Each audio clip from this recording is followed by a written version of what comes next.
Thank you all for sharing tonight with us. I'd like to introduce Ajahn Brahm. I believe all of you are here because you know him, and if you don't know, I shall just briefly read his bio. So Ajahn Brahm is known to open the door of many of our hearts. Written several books like Good, Bad, Who Knows, and Opening the Door of Your Heart, which is also the first book I read and started learning about Buddhism. So he was born in UK and studied theoretical physics at Cambridge University. After he graduated in his early adult years, he traveled to Thailand to train with Venerable Ajahn Chah.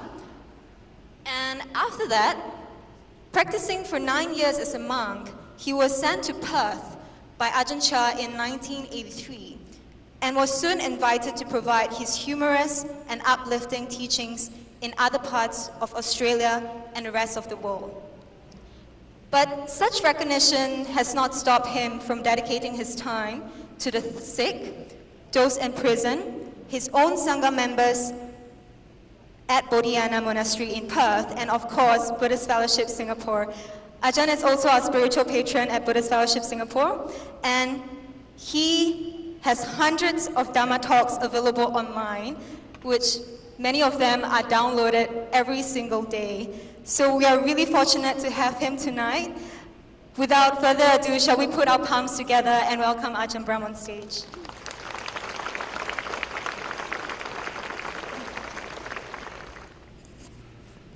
Okay, so today's talk is supposed to be on the heart of happiness. Did I get that right?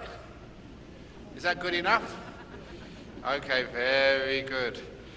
But first of all, just a few weeks ago, we celebrated the Chinese New Year, and many people, even in Australia, were wishing me a happy New Year.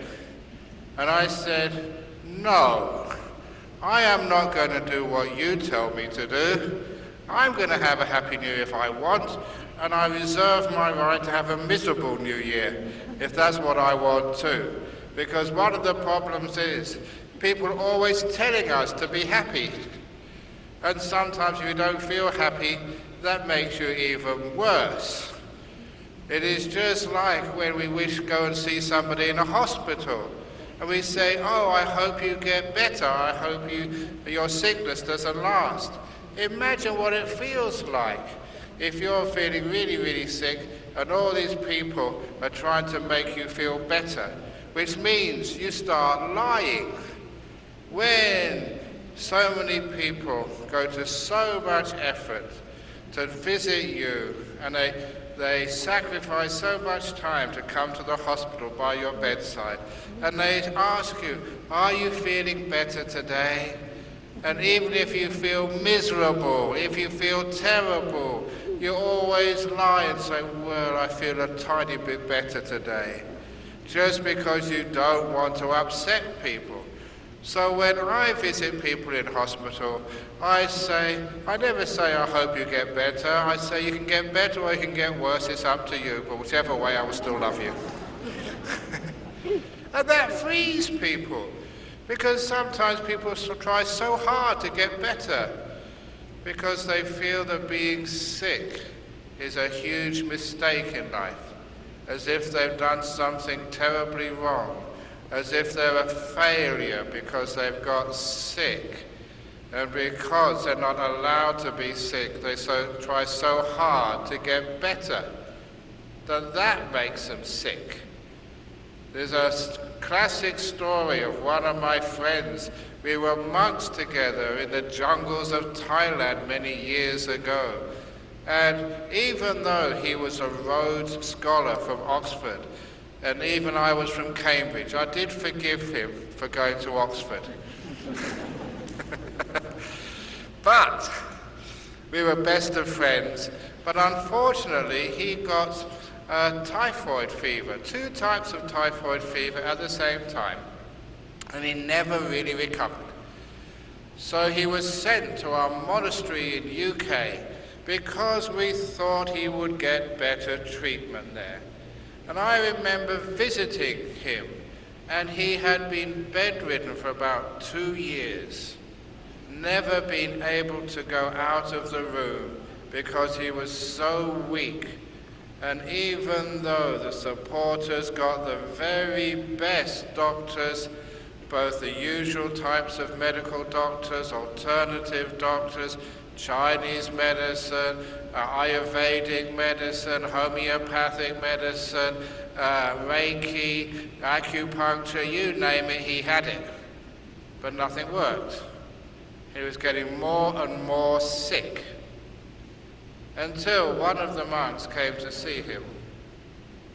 And imagine you've been sick for 2 years, 3 years, and never being able to show any possibility of any type of recovery, just bedridden, not really healthy, but not dying. So, this monk came up there and told him, said, I've come up here on behalf of all the people who love you and care for you, your fellow monastics, the supporters, your family. On behalf of everybody, I've come up here to give you permission to die. You can die if you want to, you don't have to try and get better. And at that, this Rhodes Scholar, who was a champion wrestler, because to get a Rhodes Scholarship in Oxford, you also had to have some sporting achievements as well as your academic achievements. And that was, he was a champion wrestler as well as being a very bright man. And now, even though he's a champion wrestler, he was given permission to die. And he cried, he wept. And from that time on, he started to get better. And he's alive even today in South Africa. He writes to me every now and again. He was trying so hard to get better, it was making him sick.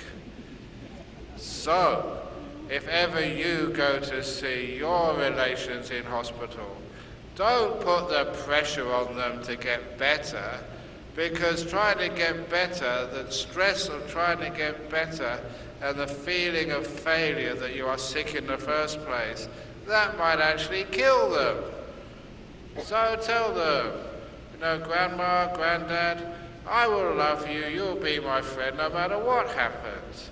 But I will tell you a story which I've been telling people in Hong Kong. Somehow or other they thought it very funny, because I was talking about some of the mistakes I make in my life as a monk, and it was only recently that when I went to go and visit a family, a Buddhist family, whose grandfather was in the ICU in a Perth hospital. And they wanted me to go and do some chanting for him. And I'm very happy to go and spend time helping out Buddhist families and do some chanting. It was a Chinese family. I don't know if it was from Malaysia or Singapore. But anyway, I went into the ICU, and I have got some very powerful chanting. I can really get the energies going and zap them with my chanting. So I zapped him. And it worked. He got better. From the ICU on the edge of death, he recovered. And after he recovered, the family were very, very angry at me. Ajahn Brahm, what have you done? Well, he's better. He's going to live for a few more years. But Ajahn Brahm, that's not what we wanted. We'd already arranged the funeral. All the relations had come in from overseas. And we prepared for his death. And now we have to do it all over again because of you. So these days, I always, whenever I go to chant for someone in a hospital, please tell me what type of chanting you want. The chanting to give them a peaceful death, or the chanting for them to get better. How would I know what to do? So anyway, sometimes you do make little mistakes like that, but you laugh at it. But even with sickness and being happy, sickness is just one example of what I'm coming to in this talk about the heart of happiness. Why is it And there's a few doctors, I know a few of the GPs here. Why is it when somebody comes to your surgery, do they come up to you and say, "Doctor, there is something wrong with me, I'm sick"? Straight away you should see what the problem is there. Because they say, "There is something wrong with me, I'm sick." There is nothing wrong with being sick, and I will now prove it to you. There's a huge number of people in this hall.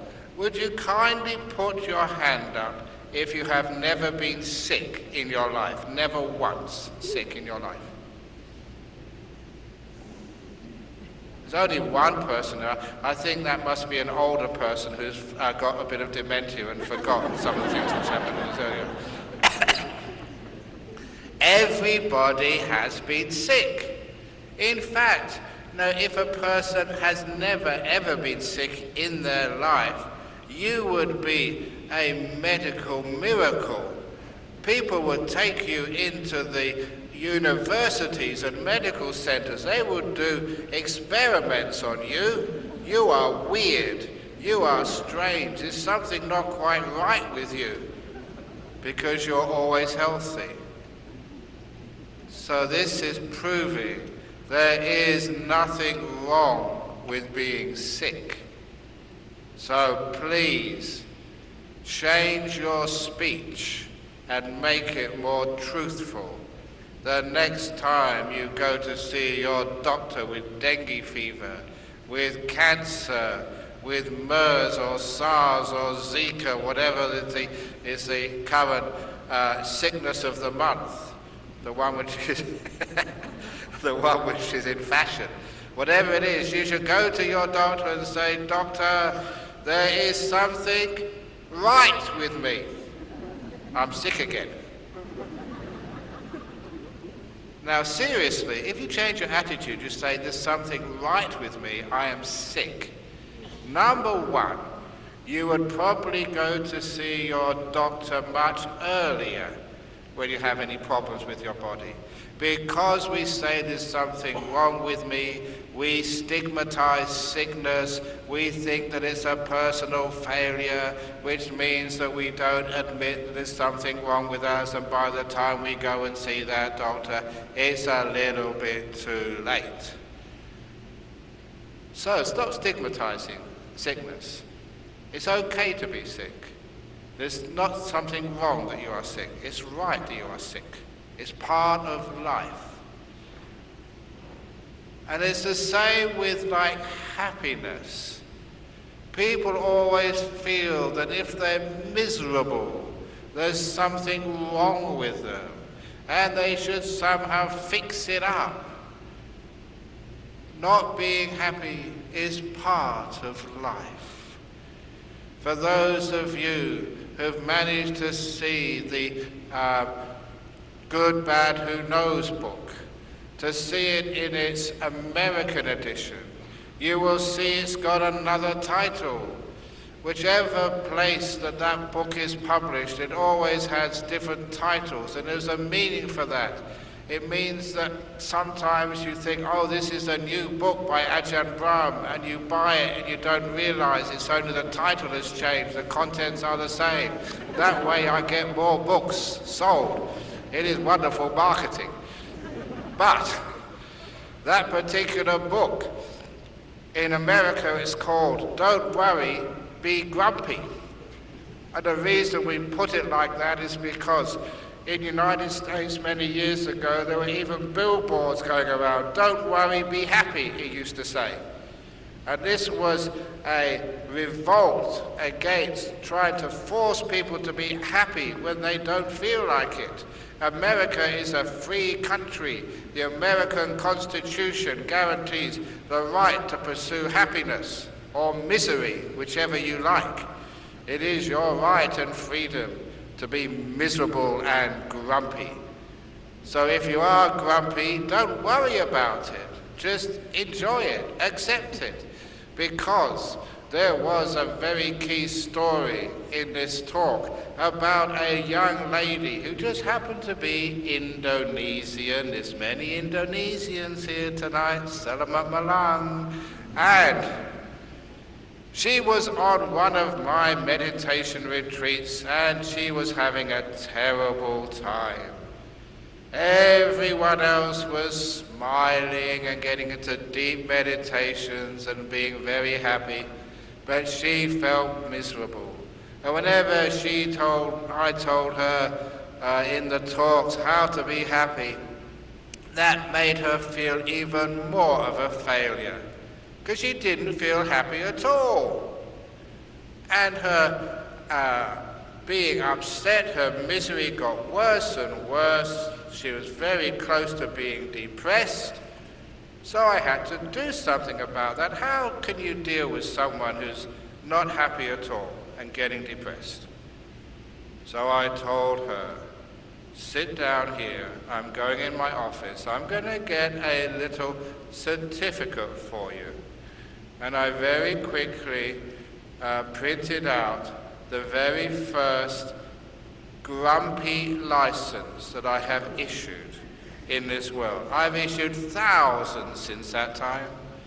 And it was very well written in Gothic script with a letterhead at the top, just like a driving license or a marriage certificate, or more likely a degree which you get from a prominent university, which gives you this accreditation so you can go off into life and get work. So this was a certificate which I issued. I was her teacher. I had authority to issue this certificate, and she trusted me. But it wasn't the certificate which she expected. It was a grumpy license. This certificate grants to Veronica, her name was, permission to be miserable at any time, for any reason or no reason whatsoever, signed. And I did my full title. If you don't know what my full title is, it's H.R. Ajahn Brahm. H.R. stood for His Roundness, Ajahn Brahm. And I signed it and dated it and gave it to her. And it was a wonderful effect it had. Now she had permission to be miserable. Now she could be at peace with being miserable. She became happy. When people try to be happy, they get very miserable. When they try to be healthy, a lot of times you get very sick. Stress. So the secret of happiness is learning how to be miserable. If that's what you feel today. Allowing yourself to be who you are. And of course, you all know one of the most important stories, in my books, the story which gave the title to the first book, Opening the Door of Your Heart.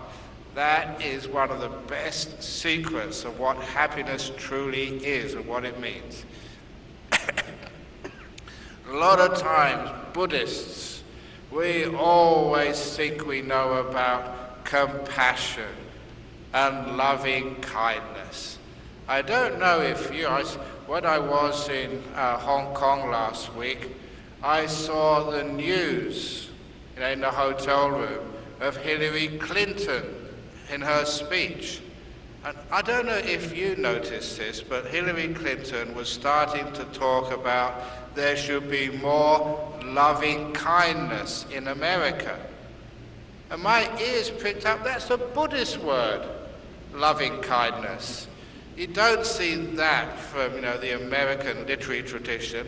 She somehow or other has been exposed to Buddhism because that's the word she mentioned, loving kindness.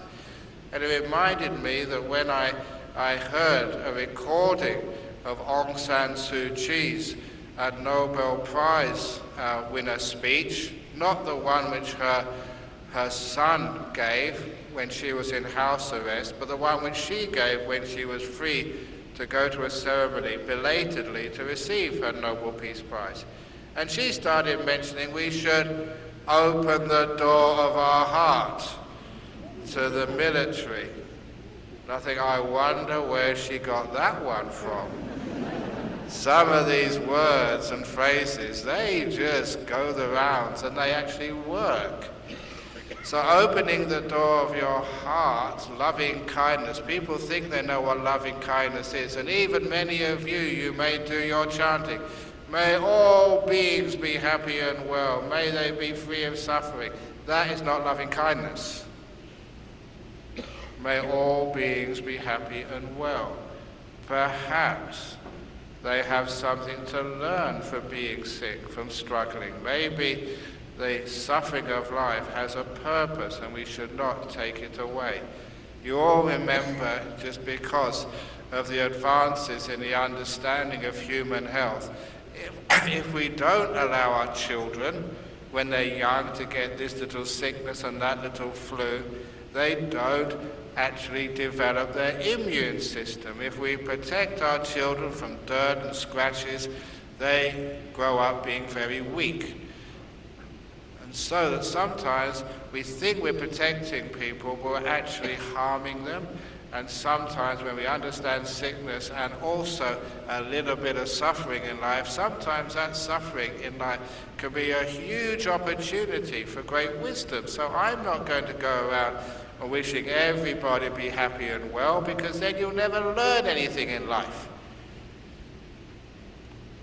So real happiness actually comes from this wonderful saying of opening the door of your heart to whatever happens in life. The door of my heart is open to dengue, to people dying, to sickness, for disappointment. We're open to the times in our life when it looks like things are going wrong. The door of our heart is open to all of these things. Now that actually changes the whole idea of what happiness truly is and what the heart is. It's very easy to love life when it goes according to plan. But how many of us can actually learn how to be happy, to open the door of our heart, no matter what happens in life? Even when someone becomes sick, or when there's a failure, when you lose money on the stock market, or like recently in my own monastery in Australia, we were robbed. A burglar came into my monastery and stole a lot of expensive tools from our workshop. Was I unhappy? No! I opened the door of, actually someone opened the door of the workshop for the burglar, but I opened the door of my heart to him. I don't know who that burglar was, but I hope he was very happy taking our chainsaws and our generators and many other expensive tools. And straight away when I first found out, I said, well, people can steal your goods, but they can't steal your happiness unless you let them. They can steal your reputation by criticizing you, but they don't need to steal your happiness. Life can steal your health, but it doesn't need to steal your happiness. Life can steal your parents into death, but it doesn't need to steal your happiness. Because that secret of happiness is realizing that you have to open the door of your heart to life, the way of our world, gain and loss sometimes, sickness and death. But we have a different attitude. First of all, there's nothing wrong with being sick, so I never even say that. There's something right with me, I'm sick again. And there's something right. Somebody stole things from our monastery, but look at it in a positive way. In fact, it turned out to be a wonderful thing for our monastery in Australia, because what that thief stole were old chainsaws and old generators and old tools, and the insurance company paid out on full for all that was insured. So with the insurance money, We got new generators, new chainsaws, much better models. And so after it was all settled, we were ahead. And the burglar was ahead. It was a win-win situation for us. So if ever I could find that burglar, I would actually say, thank you so much. You made a lot of good karma by allowing our monastery to improve our tools. And now, of course, you can see what I'm saying there. Instead of allowing life, sickness, losing things, to take away your happiness, that is not happiness. Just getting what you want and being healthy and not losing stuff and not having arguments. Now, I always say that when I was young, I was from a very poor family. We were poor, legitimately poor. If you want to know a serious story, this is a bit emotional for me because when I say this, I remember my parents in a small little apartment owned by the local government. It was called Council Flat, above the coal fire, which is the only thing you could use to keep warm in the cold winter days of London.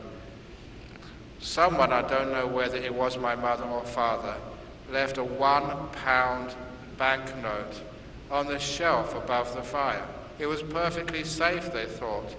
And then a breeze came from no one knew where, lifted up the banknote, and it fell into the fire. And my father tried to rescue that £1 note and burnt his hand, while my mother wept. She cried, because that was such a big amount of money for them. And to see it needlessly just fall into the fire and be burnt. When my father risked a serious burn, it wasn't that bad, fortunately, but my mother just cried. We were very poor. But that had many advantages, because I realized I often saw my parents arguing. And sometimes they argued so much that they wouldn't speak to each other. So my father would say, tell your mum, and my mother would say, tell your father. And then he would say, what did she say? And I'd say, what did he... You know what it's like sometimes. But it would not last that long. Soon it came, after a couple of hours or 3 hours at most, that they made up, they forgave each other. And I learned something really important from seeing that it is natural to have arguments. It is part of life to have differences of opinions. But it's also part of life to have reconciliation. And that reconciliation was such a beautiful part of life. So I was happy to understand that arguments are part of life. We do have differences of opinion, and we will stand our ground. But there always comes a time when, if we have enough wisdom about what's most important in life. What is most important in life? Being right or being in love? Okay, here's one of my old stories I haven't said for a long time here in Singapore. I always say this at a marriage ceremony. There was a couple who had just been married, and one afternoon after lunch they were having a walk in the park. And as they were walking in the park, they heard a sound. Quack, quack, quack, quack. And straight away the girl said, oh darling, can you hear that? That is a chicken. And he replied, a chicken? That can't be a chicken. That must be a duck. It went quack, quack, it's a duck. And it went quack, quack again. That's a duck, darling. She said, no way, that is a chicken. She said, it can't be.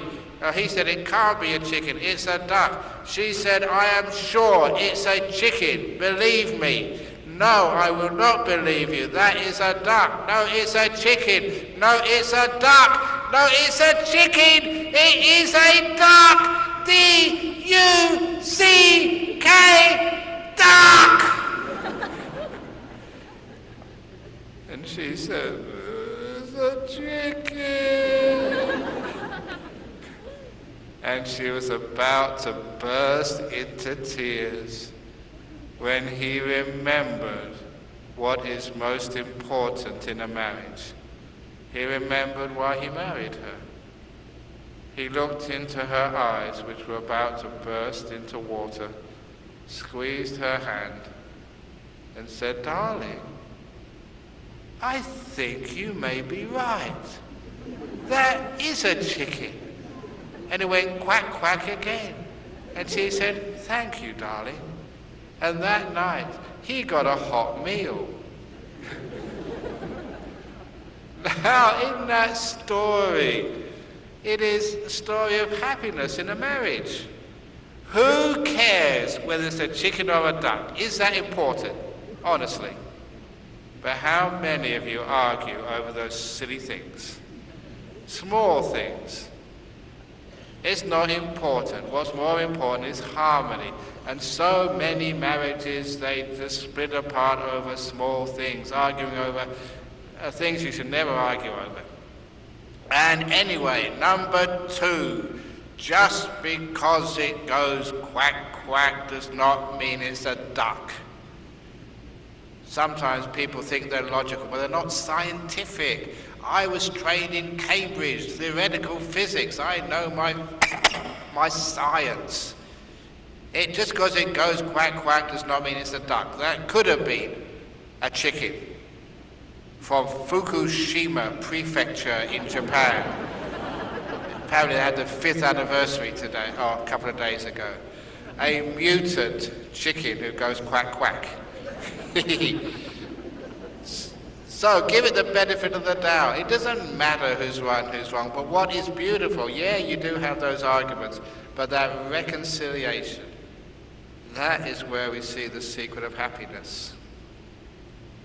The heart of happiness, which knows priorities, what is most important and what is least important. Being right is not that important. Being kind, being compassionate, being in love, that is more important.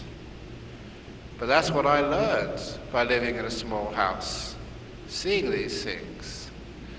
But I was saying I just came back from Hong Kong.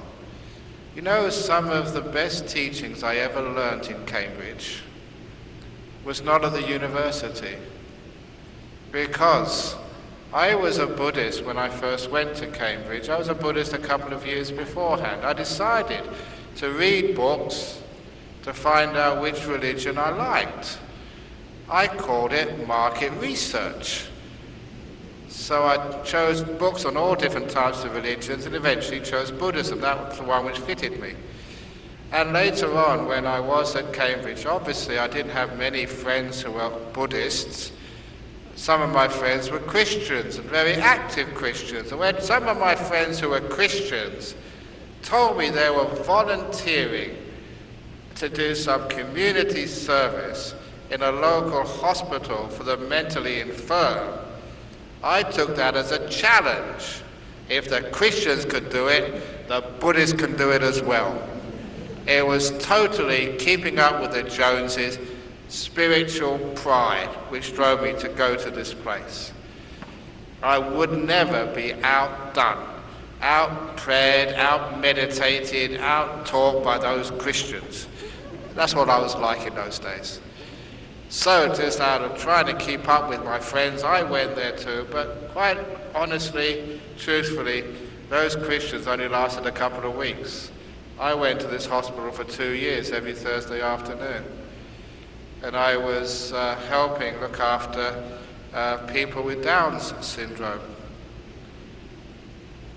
And it was a weird experience that I looked forward to going to that unit.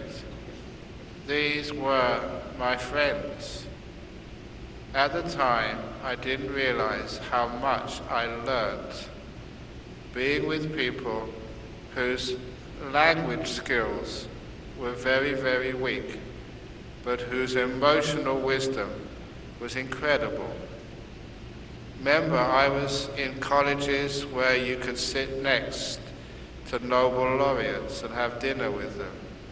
I would have bumped into Stephen Hawking for sure, because we hang out in the same facility, the Department of Applied Maths and Theoretical Physics. Only he wasn't in a wheelchair there and yet not famous. He would have also bumped into me but wouldn't have recognized me because I wasn't famous yet. But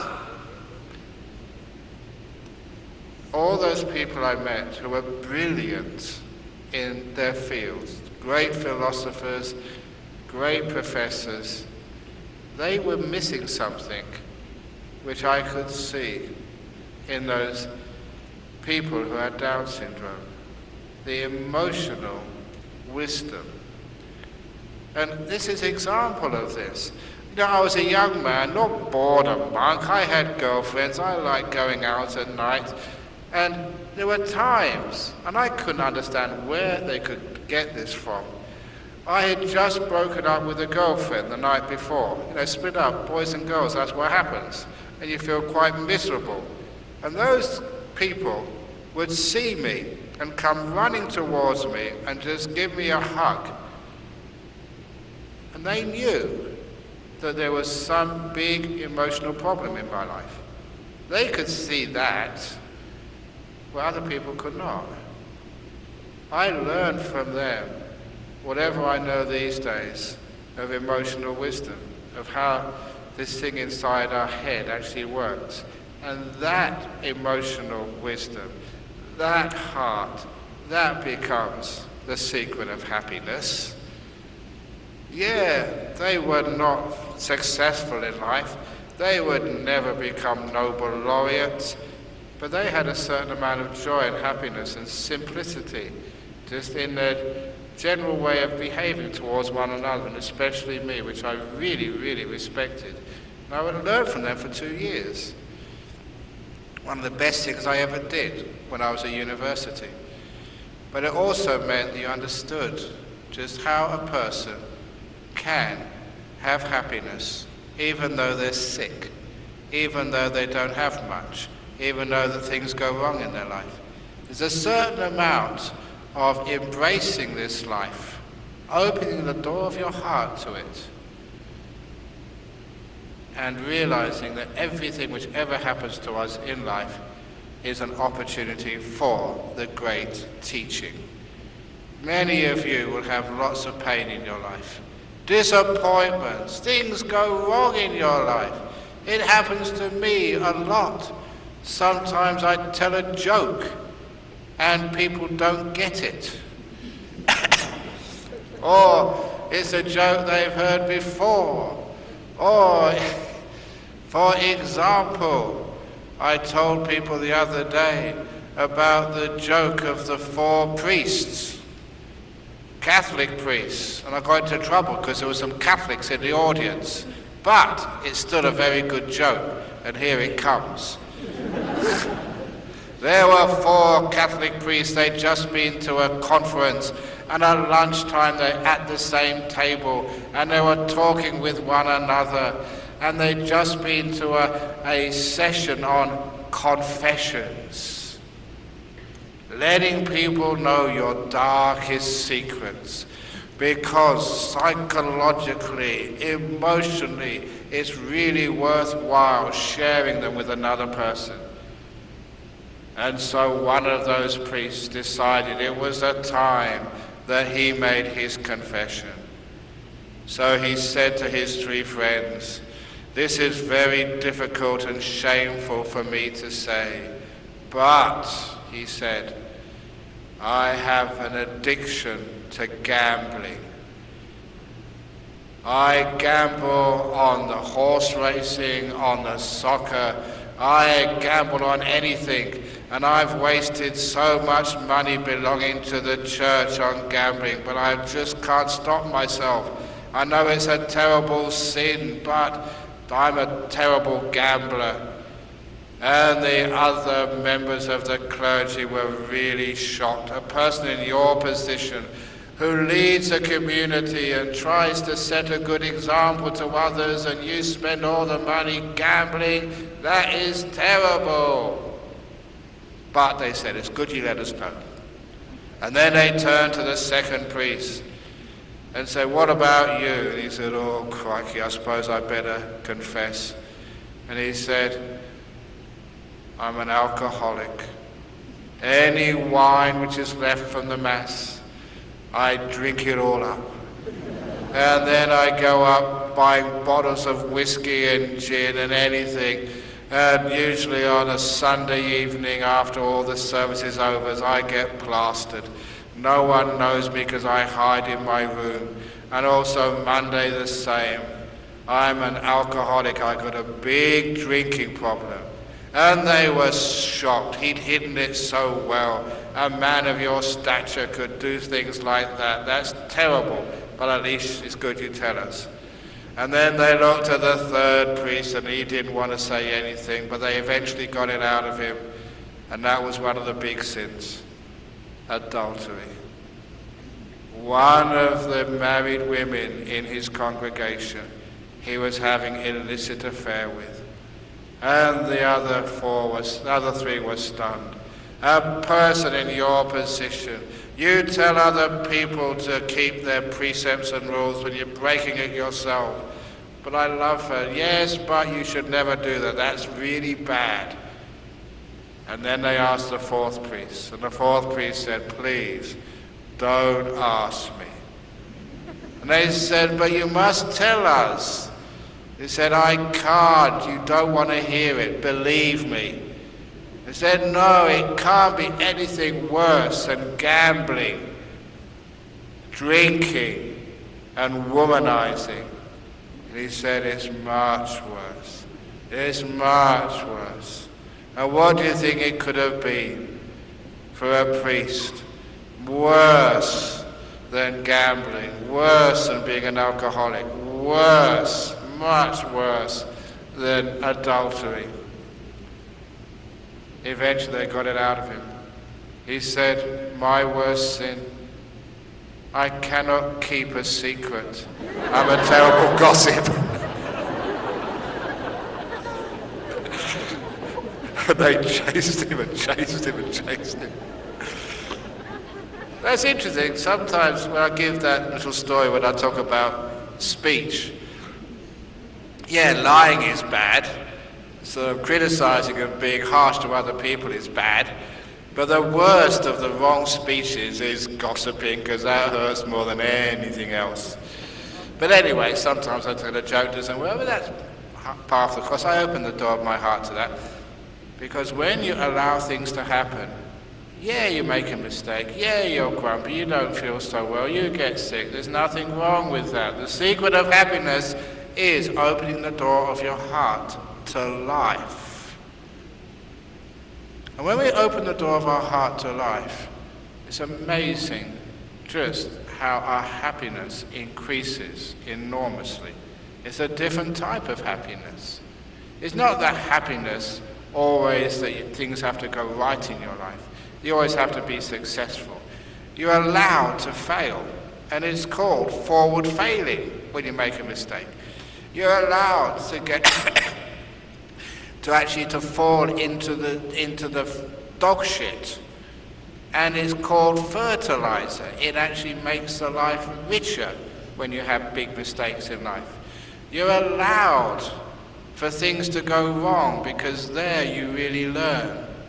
People who are poor, who are hungry, will learn what it's like not to have enough food, and you will never ever pass by someone who is hungry once you've known what it feels like.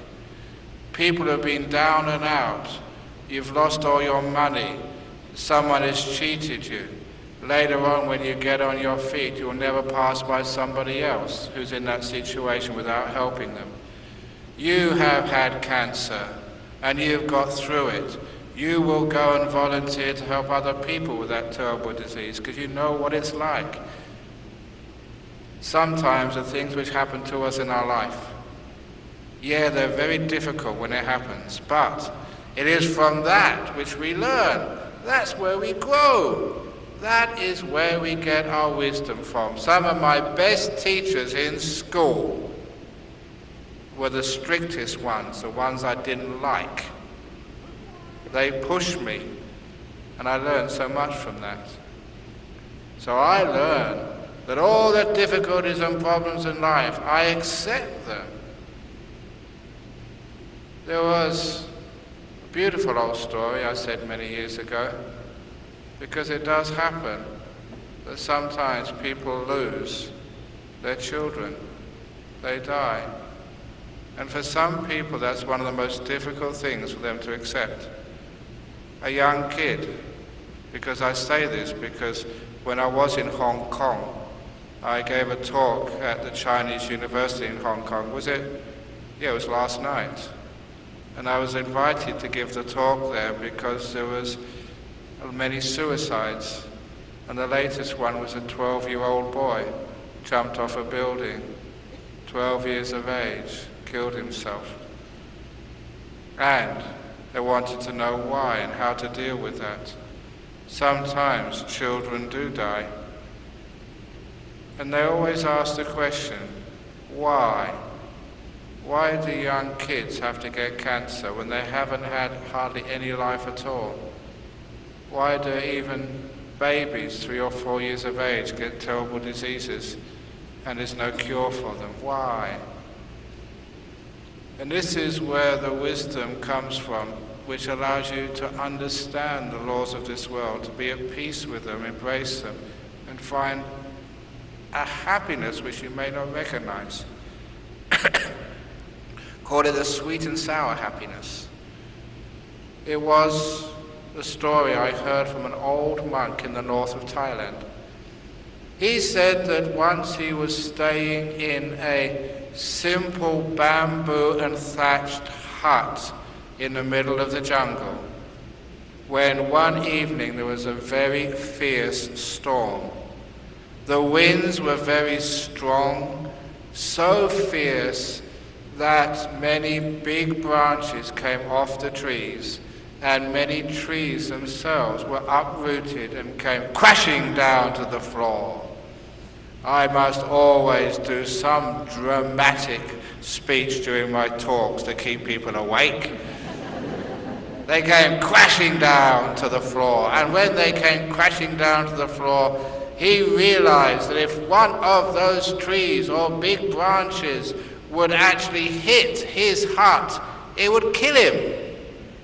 It was only bamboo and thatch, no protection at all. It would go straight through the roof, and if it didn't actually kill him there and then, he would get so badly injured. There was no smartphones in those days. There's no way of alerting anybody. You'd be injured in that hut and have a slow death instead of a fast death if you were crushed.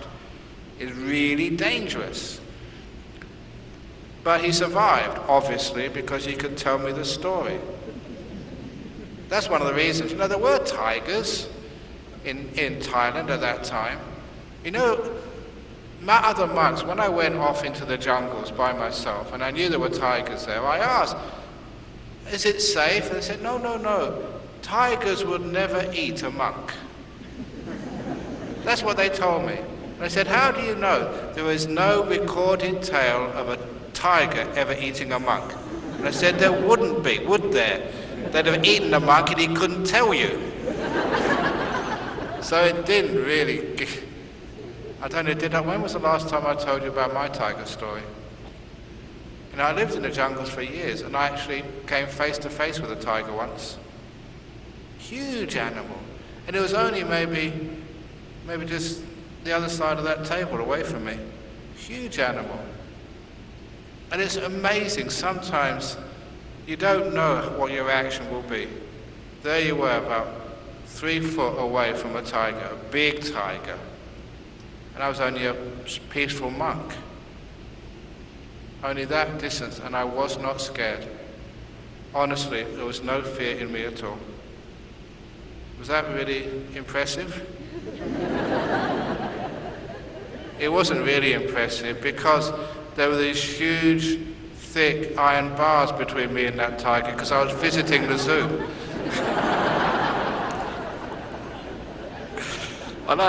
You jump to conclusions, you think it was in the jungle, it was in a zoo, there were bars between me, but it was only that far away. I wasn't afraid at all. But anyway, so this monk in a jungle, he survived, and he told me afterwards the most fascinating part of this story. He went outside after the storm to look at the damage, as you would do. And many trees had just missed his hut. He was very lucky to survive. But then what took his attention was not the trees or the branches which lay on the forest floor. What he looked at were the leaves. The leaves which lay dead on the forest floor, torn off the tree by the storm, were mostly the old brown leaves. But amongst those brown leaves there were many yellow leaves as well. Amongst the yellow leaves, some green leaves.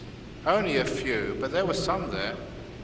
And amongst those green leaves there were some leaves which were so freshly green, so bright, he knew they could have only come forth from the bud the day before.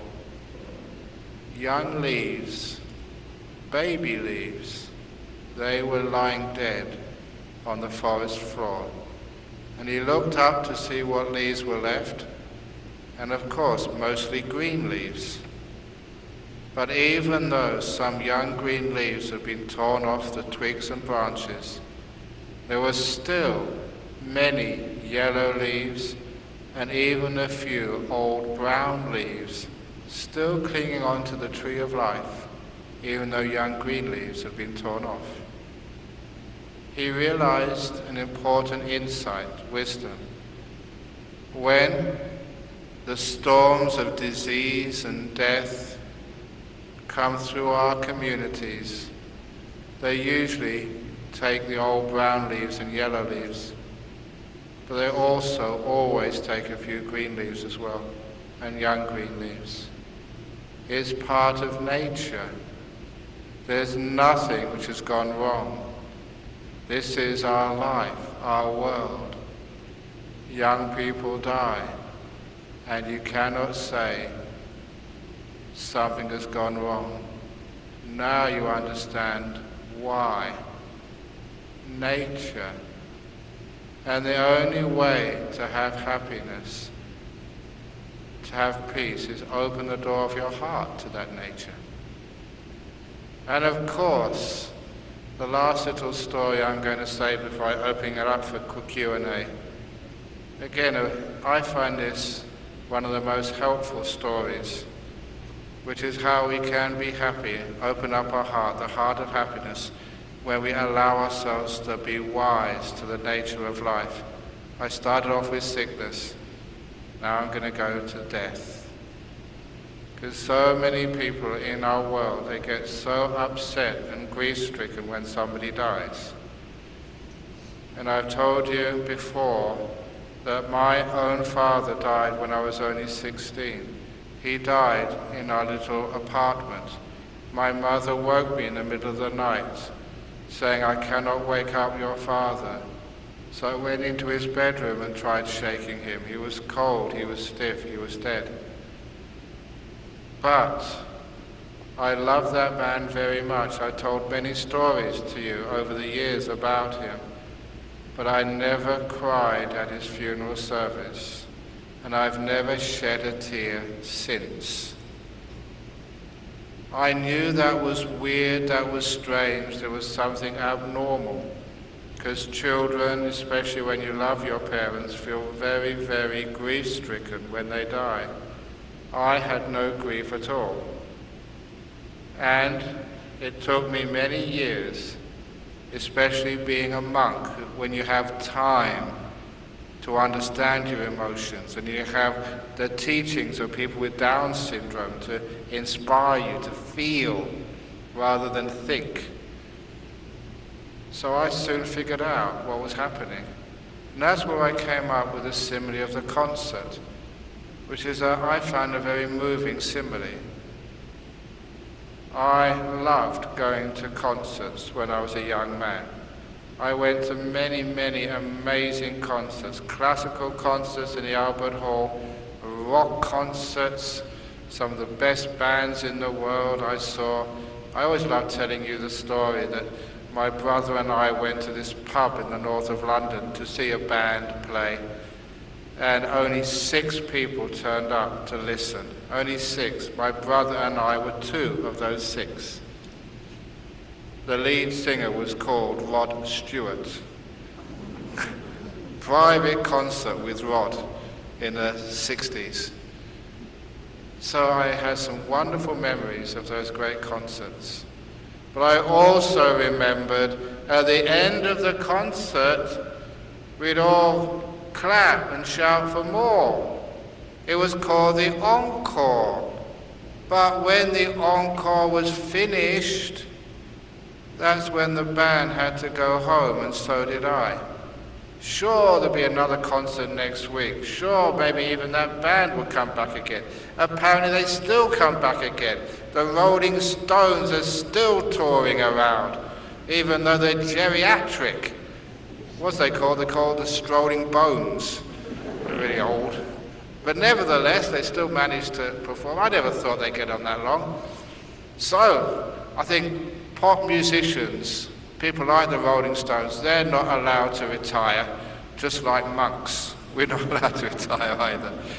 But anyway, after that concert was over, the encore had finished, and I had to go out of the concert hall. You knew that you would never ever hear that music again.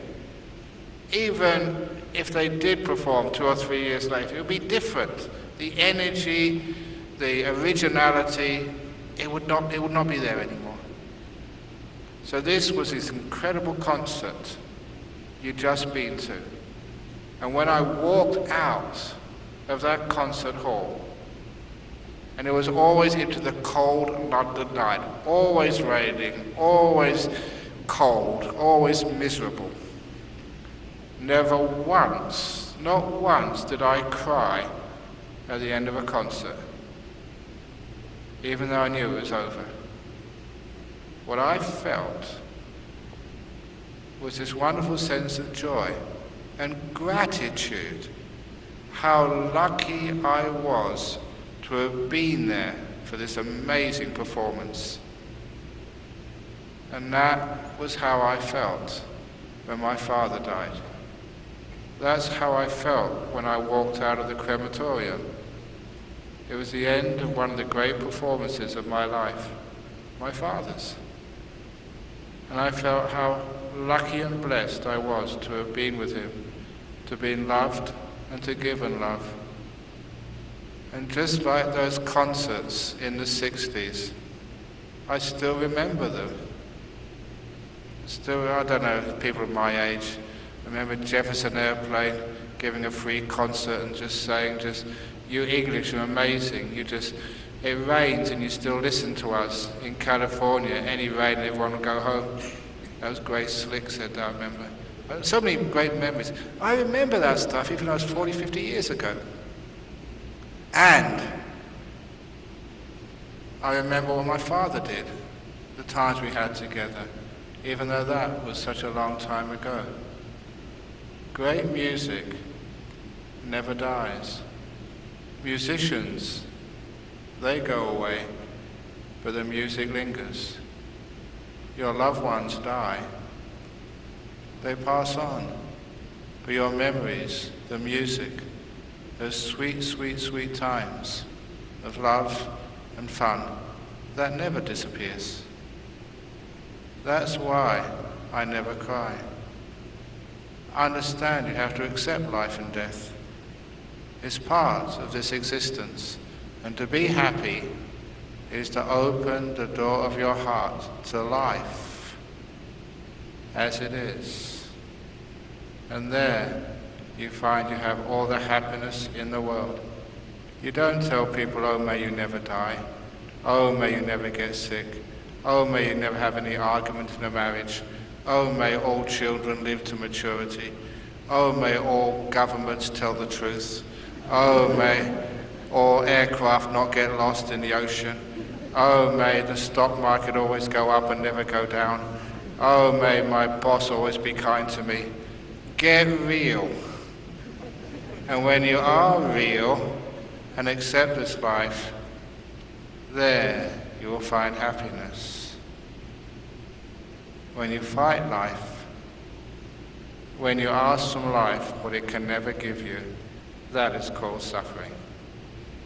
When you understand life and you enjoy it, even the difficult times, see it in a different way, then you will always have whatever happiness, however much happiness you ever need.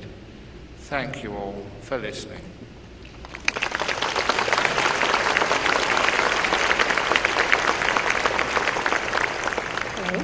Very good. So now we have the interrogation time, where you can ask your question about anything. Thank you so much, Ajahn Brahm. So there will be paper that's being passed around. If you have any questions, you can fill them up. Just raise your hands to the volunteers in yellow.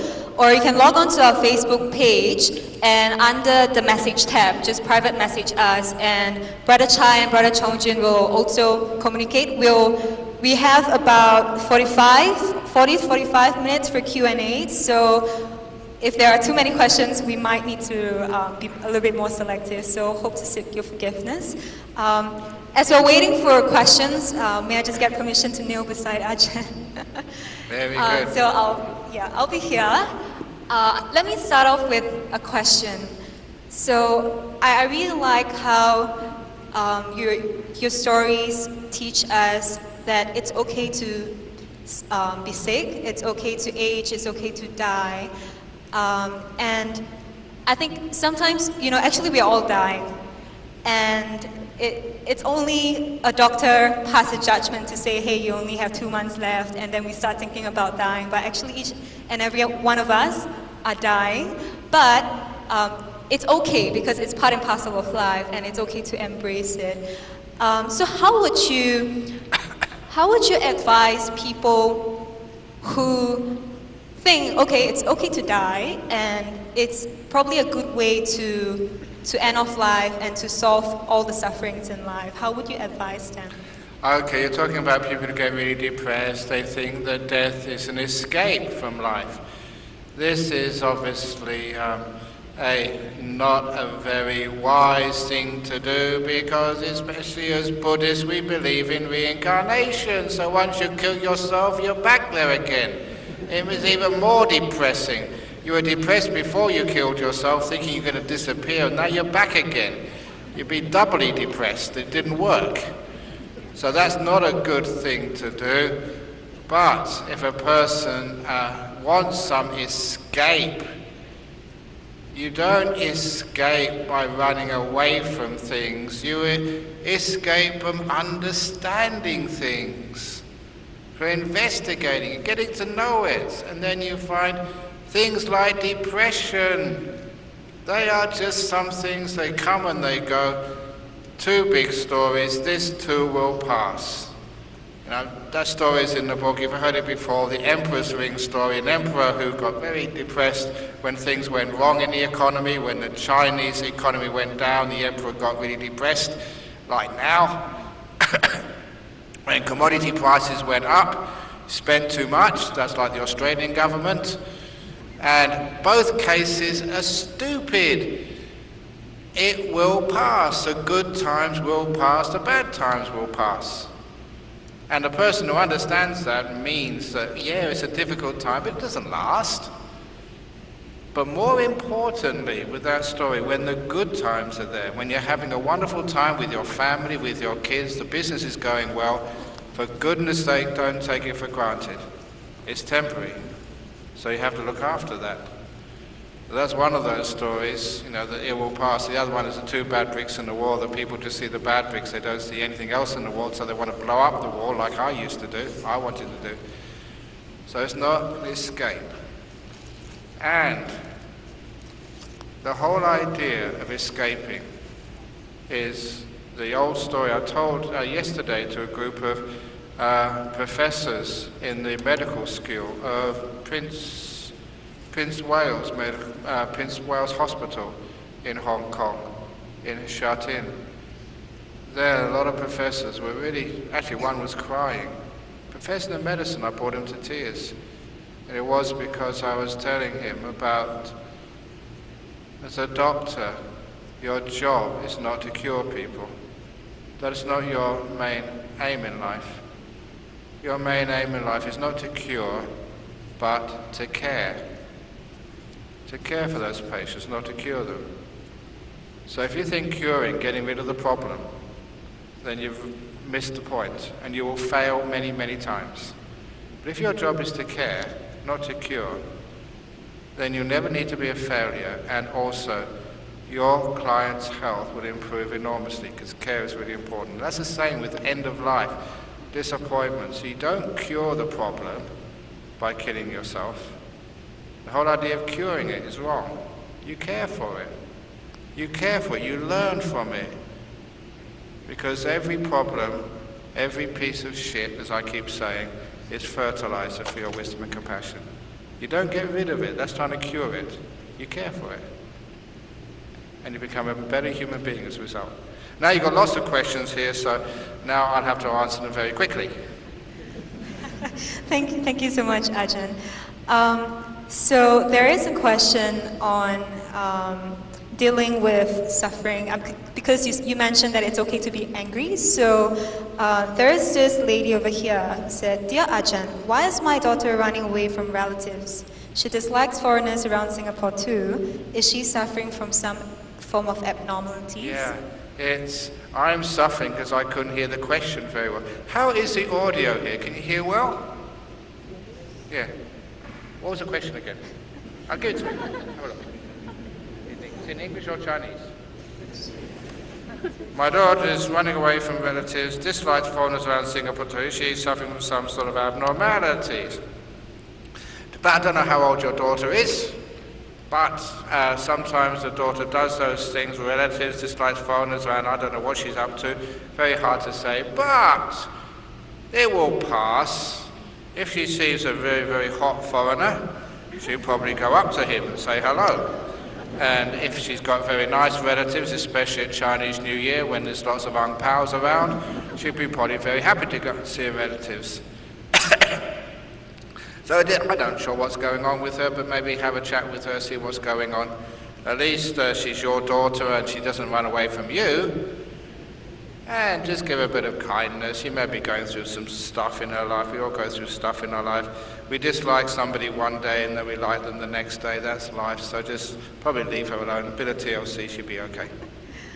All right, thank you, Ajahn. So a follow-up question on dealing with loved ones. How do you manage when you see your loved ones suffer in pain due to old age? Okay. How do you react when you see your loved one suffer with pain in old age? Remember that if you react to her pain, you make it worse. I remember one time I stepped on a nail and it almost went right through my foot. It didn't hurt me at the time, but another monk with me looked at it and said, "Wow, look at that, that must hurt." And as soon as he said that, it started to hurt. So if your relative is suffering in pain, don't say, "Oh, that must be terrible, oh, that must be awful." Try and change it around, saying, "Oh, you're so lucky having so much pain." Because in many traditions, they get so much wisdom from pain. And maybe you're exhausting all your bad karma in this life, so you're getting over now so you can go to heaven.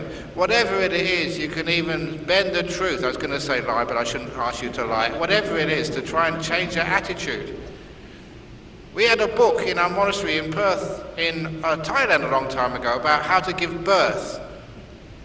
And people wonder, what are you doing with that book in a Buddhist monastery full of men? How to give birth. And the reason was that it was a group of hippies, who they were in the summer of love, 1968 in San Francisco. They got a bus and started a commune somewhere, and one good thing they did was revolutionize childbirth. And apparently that book was a standard text in many gynecology classes. They never called it labour pain. Changed the name. They called it labour energy. A simple thing like that. Don't call it labour pain, labour energy. Call it like huge waves, like at the ocean, coursing through your body. And don't resist it. Cheer people on. Yeah, go, ride the wave, go, go, go, go. And that positive energy which was there alongside a woman in labour had huge effects. The time in labour was really small, and many women giving natural childbirth never felt any pain. They didn't even call it pain. It was energy. Sometimes they joke, this is going to be the biggest shit in your life, they said sometimes. But anything like that, making a bit of fun, taking away the negativity of pain, lessens your relation's pain. But if you react, oh, that's terrible, oh, if you suffer with them, you make their pain worse. All right, thank you, sir. I'm trying to sort out lots of questions. So the next question, it's also on family and dealing with their suffering. What should one do when it is apparent that your family member is heading for downfall, which is doing something that regret is inevitable? Okay, if someone is doing something and they're getting into trouble afterwards, sometimes there's no way you can stop them. It's like a parent who sees their child being hurt.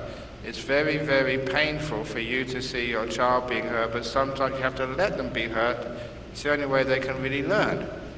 And so sometimes even a parent, just because you're in your 60s or 70s, doesn't mean you're beyond learning. Sometimes you have to learn from mistakes. Obviously, if that's your child, you try to protect them from too much pain, but don't protect them totally. You have to sometimes let your parent ruin himself, but not too much, so they can get them back again. Sometimes that's the only way they can learn the lesson. I know there are some parents, their child gets involved with drugs. And honestly, we sometimes tell them the best thing which will happen to them is if they get caught by the police. Because once they get caught by the police, yeah, it's incredibly painful and shameful, but at least from that time they have to go into rehab. They've got no choice anymore. They can't say that they don't need it. They have to. It's compulsory. So I know some parents, they say, well, it was a really tough time, but the best thing which ever happened to their kid was they get caught by the police. And they realize there's a problem, they have to do something about it. So sometimes even with your parents or your elder relations, sometimes they have to have that downfall. It's the only way they will learn the lesson. Thank you, Ajahn. Because just now in your talk, you mentioned about the story of the duck and the chicken. So sometimes it's not about being right, but being compassionate. But what if you are 100% sure that it is a duck? Wouldn't saying it's a chicken be lying? Aren't there times where you need others to see the painful truth? Isn't that what a loved one sometimes needs to do honestly? Now this is a good question, because what is the truth? We always think that we know the truth. Again, in this medical school where I gave a talk yesterday, I told the professors of a friend of mine, a GP now, who when he went to Royal Prince Alfred Hospital in Sydney to do his med school, the professor, a quite famous professor of medicine, the head of the medical school, welcomed all the new students. And in his opening address, he said this is his last few months, he's about to retire. And he said, I welcome you to this medical school. 50%, he continued to say, 50% of what we're going to teach you in the next 4 years is wrong. My problem is I do not know which 50% that is. And that is a scientist. Science is always work in progress. Truth is something we're always finding out anew. Truth is not static. Truth is always dynamic. We always find out new angles, new ways of interpretation. That's why if you think you're right, how many people thought they were right 10 years ago and have found they were terribly wrong? Philosophies, religions, ways of looking at life. And many people thought they were true, but many of you are old enough to know that they were wrong. But they thought they were right. Be careful. If you think you're 100% right, then you're 100% a fool. There is no such thing as 100% in right. Thank you, Ajahn. So that's an interesting question. Sometimes there is obviously wholesome and unwholesome things, right and wrong, such as being abusive or not. So there's a question which says, how to open the door of your heart to abusive partner? How could you become someone who has been abused? Okay, it depends obviously on the level of abuse. If it's going to be a danger for your health, physical health, you have to get out, report it to the police. Domestic violence is a huge issue in our modern world. I'm sure it's a big issue here in Singapore as well. It's unacceptable, it's dangerous, people die because of that. So it's unacceptable, but most cases of domestic abuse, violence begin as small things, and to open the door of your heart to that, the trick is to open the door of your heart to the part of the other person which isn't abusive. To recognize that part of them. One lady I knew a long time ago, she told me, she came to say thank you one day for saving her life. She said that she was not a Buddhist, she was not interested in meditation, but every hour she was in my center was 1 hour she wasn't being hit by her husband. It was a refuge for her in the days before we had no other means of dealing with domestic abuse. But even though she came to a center just to get away from her very violent husband, she learned something. And what she learned was to look at the other part of her husband and to reinforce that. Every time he did something nasty to her, she ignored it. Every time he was nice to her, she gave him a big hug, lots of kisses. She was reinforcing the good behavior in her husband. Now this was a woman, this is not something I'd recommend for others, but it shows you what's possible. She said it took her 7 years to turn that monster into this beautiful man. And he came to our monastery. He reinforced his good behavior by letting him know how much it was appreciated. She never reinforced his bad behavior because she tried to ignore it. Shouting at her, hitting her, she wouldn't react. He was doing that to try and control her, to try and harm her, to try and upset her. She would not let him do that. Every time he was kind, a decent man, that's what she responded to. And only after well, actually 7 years it took, but that was one incredible woman. She was like a saint. Sometimes I come across people, they're just radiant. She got her married. She had these 2 beautiful kids as well. She deserved all the happiness she had because she made it in very difficult situations.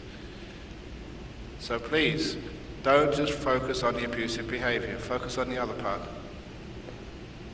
Thank you, Ajahn. There are a couple of questions regarding finding a life partner and inter-religious marriage. So I'll just read one question that summarizes many of them. If we love a person that have different culture, different religion, what should we do? Do we enjoy the present moment or fear of the future of people judging and that our family members won't allow? Okay, many years ago there was a Catholic man married a Thai Buddhist in Perth, where I live.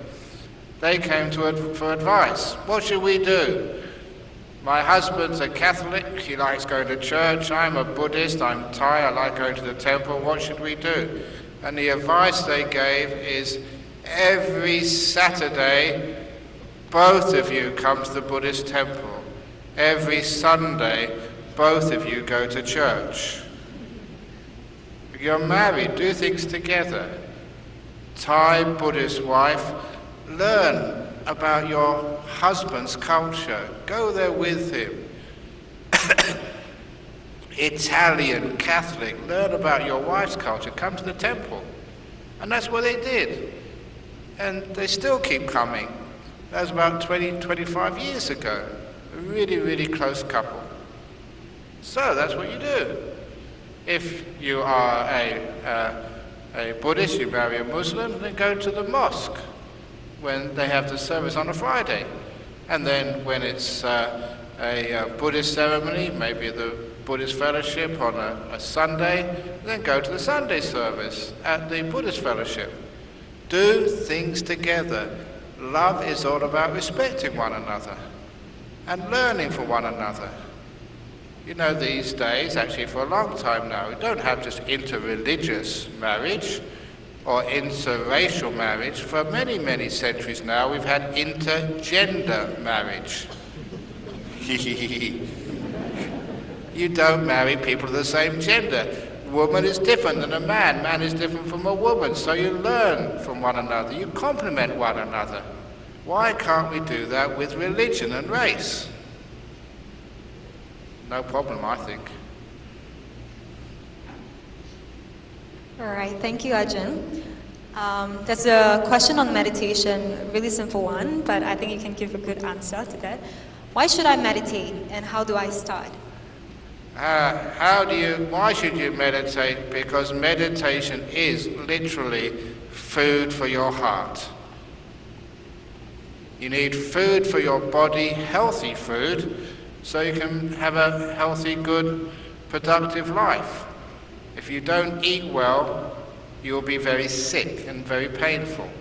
If you don't meditate, you find your spiritual life will be so hungry, you'll get angry. You will not know that emotional sensitivity to be able to live with another human being. You will never understand your children. Children will never understand their partners. You will have no pathway into the knowledge of the emotional world. Meditation is the pathway so you get to know who you are and how you work inside. So it is fundamental, so important. This was Louis Pascal, a mathematician, a French mathematician and philosopher 300 years ago, who said all the problems of mankind come from not knowing how to sit still. All the problems come from not knowing how to sit still. That was 300 years ago. Applies even more so today. If our politicians, business people, husbands and wives could learn how to sit still instead of arguing, we'd have a much more peaceful world. Because in that stillness, you will have some reflection. When I was in Hong Kong, I gave a talk at the Foreign Correspondents Club. That's where they said the last person who gave the talk there, the lunchtime talk, was David Cameron, and afterwards was me. And I taught people about how to deal with difficult people. And one of the ways to deal with difficult people is the 30 seconds of silence. After someone has shouted at you, don't talk back yet. Be silent. Give them an opportunity to reflect on what they just said.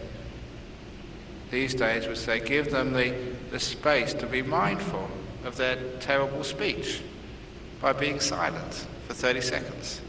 And they really loved that.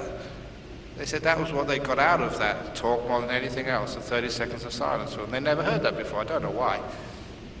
But that peacefulness, that ability to meditate, to be still, not to keep doing stuff, gives everybody an opportunity to reflect and understand life. Okay. And how you do it, go to the Buddhist Fellowship, or the Brahm Center, or any of these other great places, or go online if you don't like going to a temple. Thank you, Ajahn Brahm. Very good. Yeah, there's a couple of retreats coming out, so do stay tuned in bodhiana.sg as well as buddhistfellowship.org.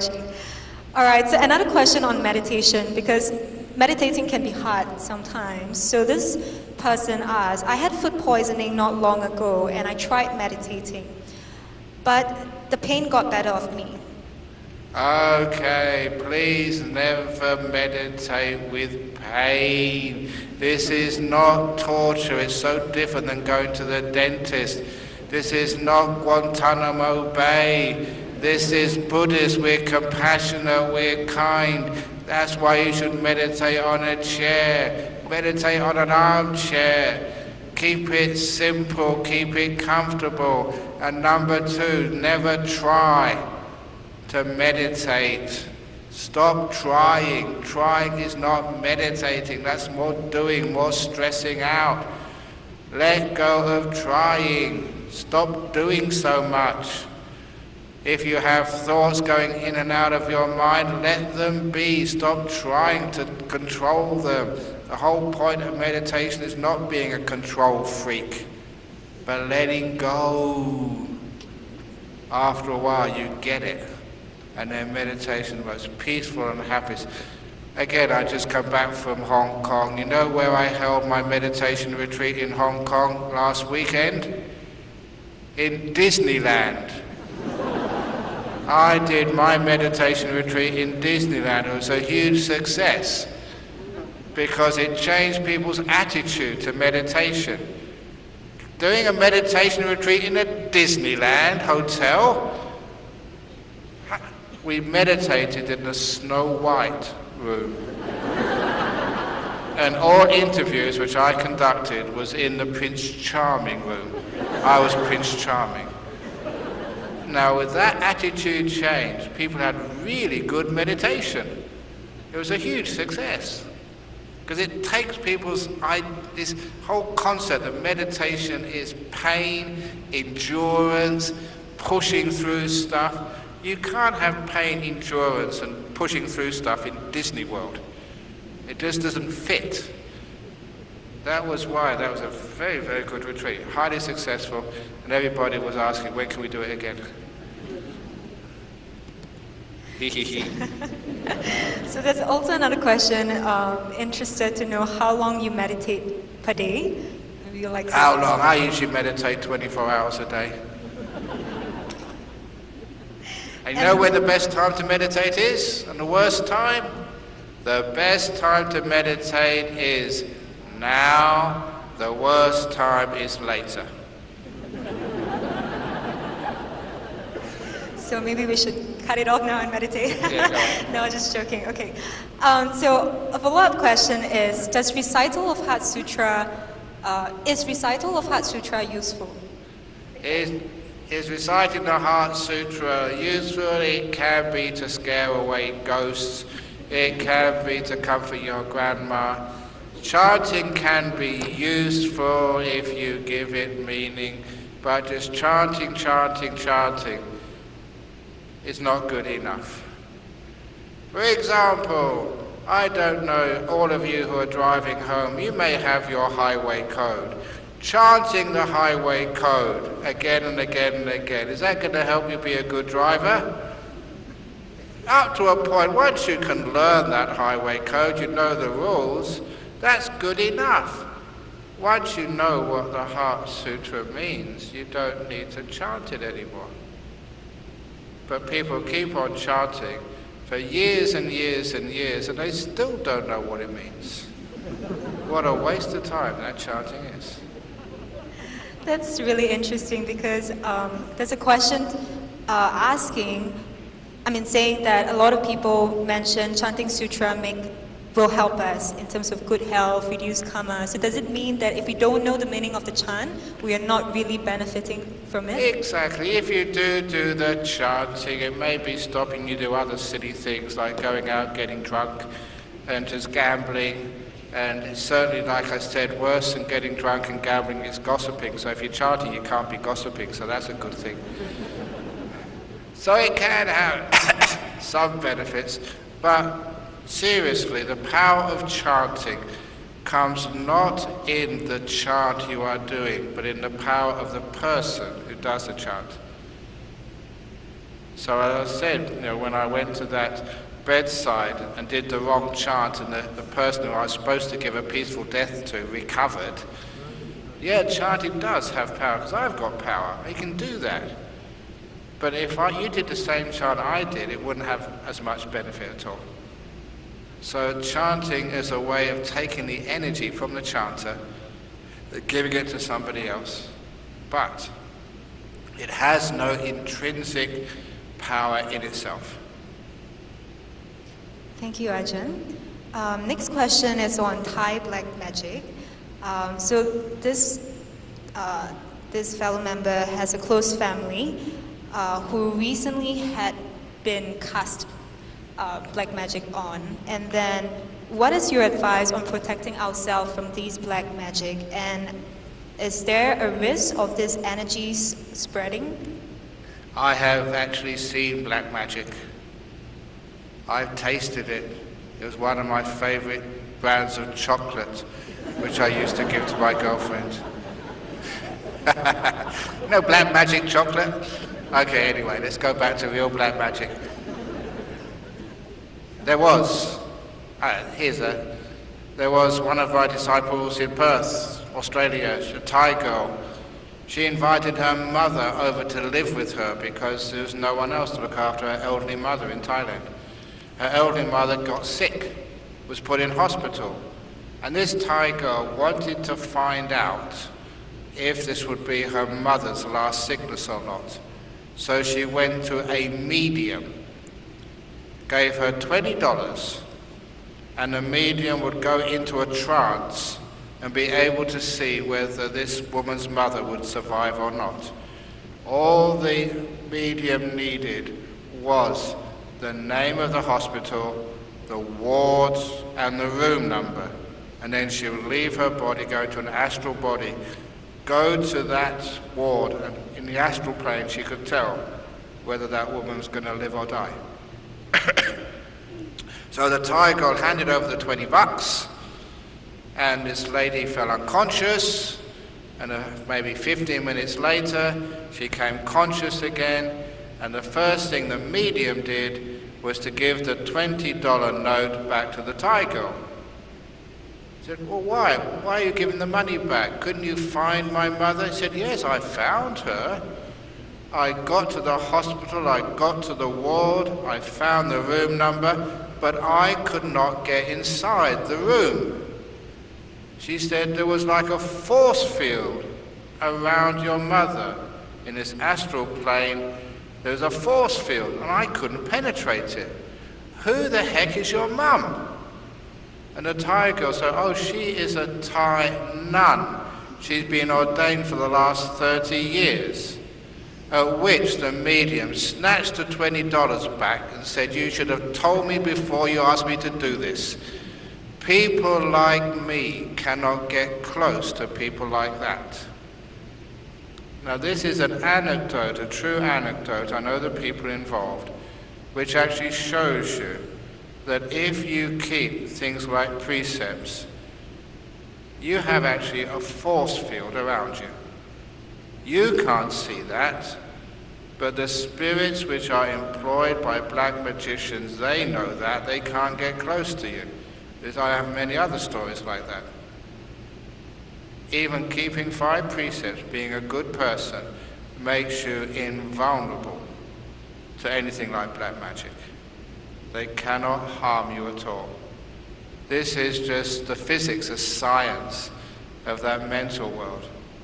Black magic works on that level. It's on that level of keeping precepts, being a good person. That is what protects you. Thank you, Ajahn. So on the note of keeping precepts and practicing Dhamma, you know, some people are very rich, their lives are good. So what is the incentive to practice then? Sorry, what is that? Um, Have a look at this way. Okay. Yeah. Very good. The acoustics are not that good. How can you help a person who is very rich but not happy at all? Exactly, it was actually proved in many places by these psychologists. If you don't have enough money, you can't have any happiness at all. Because you haven't got enough money to just pay your bills. It's always a struggle in life to do things, and you don't have any disposable income to go traveling and enjoy your life, go shopping, whatever you like. But people with too much income also suffer. The psychologists have actually seen the more income you have, the more problems and worries you have. You've got to invest it to keep it going, and you have to worry about the stock market. You get financial advisors and planners, and some of those financial advisors are crooks. And you've got to be very careful who you take advice from, where you invest your money, what business you do. And it's a lot of stress. If you look at anyone who's very rich, it's incredible stress. I went to one woman's house who was very rich, a huge mansion, and I asked, how many people live here? She said, only me. A huge mansion, very rich. Why? Because I'm afraid that my friends or relations will come and ask me for money. That's what happens if you're rich. People don't see you, they only see your bank balance. So it becomes very lonely when you become very rich. So because of that, there is an optimum income. Less than that, it's proven you're not happy. More than that, you're not happy. And I think some time ago, I think in Australia it was about $100,000 a year. More than that, your happiness actually goes down. Less than that, your happiness goes down. I think maybe in Singapore it'd probably be more than that. The cost of living is a bit more, probably about a couple of $100,000 a year, your income. More than that, and you'll suffer. So if there is anybody here who is earning over $200,000 a year, I can help you become happy. Please see me afterwards. But it's true. But the reason why you are rich, this is Buddhism, karma. You have worked very hard, you've been very successful, you deserve your wealth. But like wealth karmically is a responsibility for you. You have to make sure you make use of that wealth. And if you just squander your wealth on stupid things, like big jets and on crazy holidays and on properties all over the place which you can't even live in, if you squander the wealth, you will lose it in your next life. Because it's as if this life is testing you. How do you make use of your wealth? But if you use it wisely, looking after but please don't give too much to your kids. You had to work hard for your money. If you just give money to your kids, it's just like Paris Hilton. It spoils their whole lives. They have to earn it, they have to struggle, they have to strive, like you did. Don't make their life too easy. I do that with my monks. Make sure that life is not too easy, otherwise they will never grow. So, use your wealth wisely. Charities, Buddhist things, Christian things if you're a Christian, hospitals, and that is money very well spent, because at the end of your life you look back on what you've done and it'll give you so much happiness. You've had wealth and you've used it very, very wisely. So if you are rich, please don't keep it for too long. Use it. There's many organizations, many places which could really, really do with your wealth. Share it about. Very good. Thank you. One last question. Hi, Ajahn Brahm. The most important teaching is letting go. lots of examples, like putting all negative emotion in a stick and throwing into the sea, or on a toilet paper and flushing it away. What if it does not work still? Letting go is easier said than done. Have a look again. So, again, acoustics, I can't hear what she says up here. Acoustics not good. The most important teaching is letting go. That's only half the teaching, letting go. The other half of the teaching is when there's nothing to do, then you let it go. When there's something you to do, give everything you've got. Or as I often say, if you're on the back of a motorbike in Singapore traffic, do not let go. Hang on. Okay, so you let go of things which should be let go of. As I say, the shit of life. But the good things of life, you keep that. You know the old story of the shit collector and the egg collector? You know, two chicken farmers, one goes into the chicken enclosure with the basket, fills the basket full of eggs and brings that back into the home. The other one is a stupid chicken farmer, goes into the enclosure, fills the basket full of chicken shit, the little pellets of chicken dung, and leaves the eggs in the enclosure to rot. He collects the shit, not the eggs. What's the meaning of that story? Ajahn Brahm first told me that story, my master. He said most people, and probably many of you are actually shit collectors. Well, it doesn't matter what happened this past week, that's what you remember. All the things which went wrong. The time you got fined, for going through the speed camera, the time you argued with your partner, the problems you've faced in the last few weeks. That is what you remember. You're shit collectors. But the egg collectors, you leave that in the past to rot. What went wrong, the terrible things which happened to you today, the time somebody let you down, you forget that.